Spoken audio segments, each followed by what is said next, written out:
محترمہ Fatima Toronto Canada, السلام علیکم۔ ہم آپ کے ممنون ہیں کہ آپ نے ہماری ویب سائٹ ahl-sunnat.net پر ہمیں یاد فرمایا اور آپ نے ایک سوال کیا۔ آپ نے پوچھا کہ تبلیغی جماعت کیا اور کیا یہ اسلام پھیلانے کا ان کا طریقہ درست ہے؟ یہ سوال ہے آپ کا۔ آپ کے ذہن میں رہے کہ اگرچہ یہ بات بڑی تلخ ہے، تبلیغی جماعت جس کے بانی مولانا محمد الیاس صاحب دہلی کے رہنے والے تھے اور جن کی تبلیغی جماعت سے متعلق تحریک دنیا بھر میں گشت کرتی ہے، اور تبلیغی نصاب جو ہے مولانا محمد زکریا صاحب نے تحریر فرمایا، یقیناً آپ کی مراد اسی تبلیغی جماعت سے ہوگی۔ ہمیں اس میں سب سے بڑا اعتراض ان سے یہ ہے کہ یہ وہابی عقیدے کی جماعت دیوبندی اور وہابی عقائد رکھتی ہے۔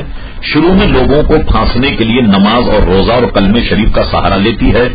جب آدمی انہیں نیک اور صالح سمجھ کر ان کی جماعت میں پھنس جاتا ہے تو بتدریج آدمی کو وہابی بنا دیتے۔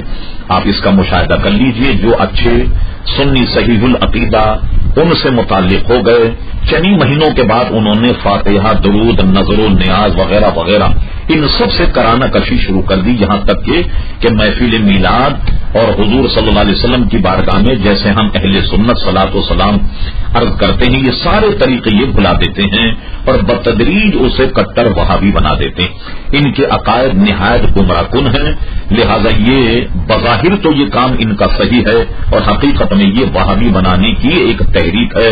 سنی صحیح العقیدہ مسلمانوں کو ان سے بچنا چاہیے۔